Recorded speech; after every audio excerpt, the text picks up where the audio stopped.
Alright, you've bought Darktide, one of those games with the 40k label slapped on, and you've absorbed enough wacky grimdark goodness to think buying Rogue Trader is a good idea even though you haven't finished Baldur's Gate 3 yet. At this point there's not much to worry about. You're still a functioning member of society, and you shouldn't feel bad for wanting to fuel that curiosity. In fact, why don't you treat yourself? Grab one of those fancy models. Don't worry about the glue, paint or spruce cutters, you'll figure that out later. For now, stick it on a shelf somewhere so you can admire the packaging. Look familiar? Scenes like these are happening all over the galaxy right now. Or maybe they aren't. I don't know, I'm projecting quite a lot here. But I reckon I'm not the only bloke in his mid-20s who's only just now catching onto this hobby. All I know is that I found myself conforming to the aesthetic without really knowing why, and it scares me. Initially I had put off the whole Warhammer jig because it didn't really seem up my alley, looked time-consuming, tedious, and to be honest, a bit too nerdy. Then I remembered that my YouTube representation comes in the form of a sentient Wellington boot, and that I should shut my mouth. Letting overpriced plastic collect dust on a bookshelf isn't the only hobby Warhammer players have conceived in the last 30 odd years. There's books, video games, old Henry is personally fist-fighting Amazon executives to get a show made, and if your grandma wants to get involved, there's a collection of scented candles. Looking back, the version of Warhammer I had in my mind was quite stupid. It can look black and white on the surface, and from the stuff that was being fed to me on the interwebs, it's easy to imagine that most fans sit there slobbering over the latest Space Marine release. Now that I've actually had a look behind the curtain, I know that that's the case. The only difference is, I've become a bit of a slobberer myself. Anything 4 decades old is bound to have more than meets the eye, and Games Workshop wouldn't have lasted so long if they weren't so good at what they do, releasing these little buggers. Your first impressions of 40k, with the assumption that you are entering Games Workshop territory in a relatively vanilla way, will likely be of confusion, or at the very least the feeling of being overwhelmed. Eventually you'll be met with this classic wall of text. Now contrary to what I'm about to say, I love this slab of nonsense. It's bloody everywhere, and it makes absolutely no sense if you have not been pre-injected with doses of 40k lore. It's like your mum name-dropping all the friends in her social group, as if you know who the fuck any of them actually are. But I suppose that's not the point. It serves to pique your curiosity, and that's exactly what it does. One thing I want to focus on for the moment is the last paragraph. It's the easiest to understand without prior knowledge, emphasizing the abject misery of imperial life. It's true that the average citizen doesn't have much to look forward to, and that there is some truly horrific stuff in the 40k universe. Grimdark makes for easy shock value content, although not everyone wants to get into a genre that is miserable for the sake of it. How does 40k get around this? The answer, of course, is by being an absolute circus.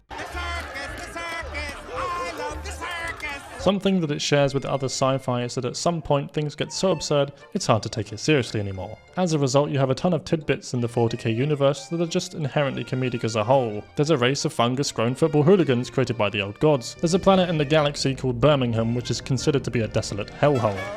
The Death Corps of Krieg are borderline child soldiers, bred into lifetime military service, but if you ask most 40k fans they'll say, ah, you mean those guys who beat aliens to death with shovels? Yeah, they're pretty cool. Even the worst offenders are so evil that it circles around to being kind of funny. The Drakari can weave captured prisoners' body structure so intricately that some Drakari have houses full of thinly stretched out people acting as furniture. If you change the phrasing a bit, you have a bunch of peeps turning sentient lifeforms into tables for a laugh. And that's fucking hilarious. And if all that isn't enough to convince you, there's a faction of overpowered clowns. Now, I'm not trying to say that this aspect of silliness should be at the forefront of 40k. Personally, seeing this stuff just made it more digestible and persuaded me that there's more to Warhammer than that my guy can beat up your guy power fantasy impression I had from before.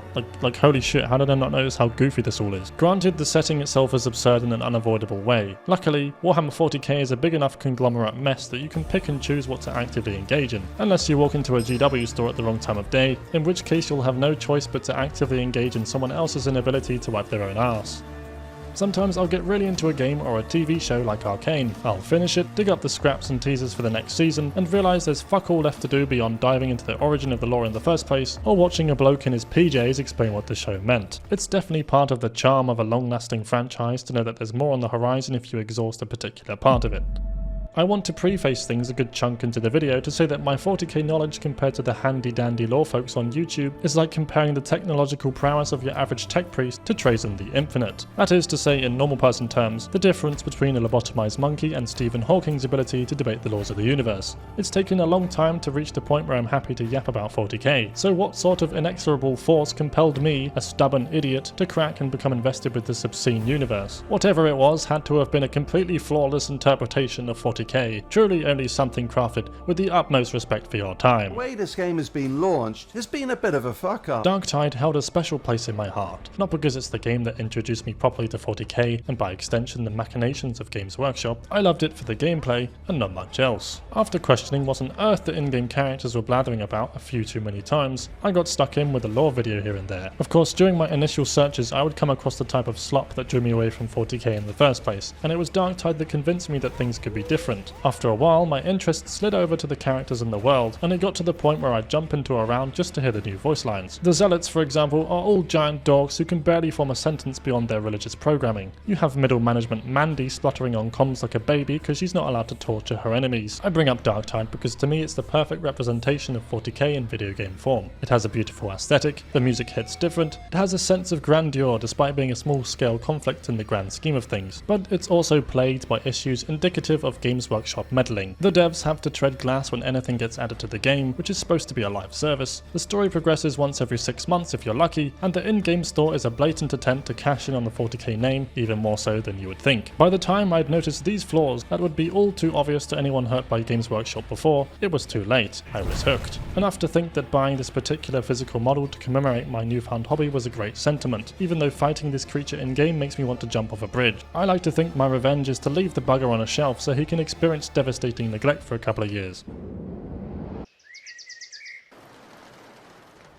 For a while now, I've been weaning off the PvP multiplayer in favour of co-op or single-player experiences. I've effectively traded the misery of being dunked on in online PvP with the misery of being in financial ruin from buying all these damn games. With newfound appreciation for the 40k aesthetic, I've revisited a couple of games that I really enjoyed but hadn't fully clicked with during the transition, the two being Deep Rock Galactic and the much more recent Helldivers. They are not only similar in genre, but they both share characteristics from 40k. In particular, Deep Rock is set on an alien planet of unspeakable horrors, where the darker reality of the dwarves' working conditions is completely overshadowed by how animated and unapologetically silly the design can be. Helldivers has its own version of the Imperium, although the setting is a lot more grounded and there's a lot less space wizardry going on. I'll pitch these two as a comparison to how 40k has been handled. While the Deep Rock and Helldiver communities frolic in the grass, GW will stand there acting like 40k cannot afford to be seen as anything different except when it comes to throwing licenses at terrible mobile games, and yet without a ginormous web of media to fall back on, I found myself drifting away from these brilliant titles, returning to 40k. And that's the appeal, an unwavering portrayal of grimdark with a million different ways to be indoctrinated into the aesthetic and even more ways to keep you interested. 40k, like my unpainted Beast of Nurgle, isn't going anywhere anytime soon. While there's a joke to be made about the narrative progression of each edition there, I think I'm done delivering caustic remarks for now. I'd like to thank you for watching, congrats on making it this far. This video changed about 1,000,000 times, so apologies if it just sounds like pseudo-intellectual rambling.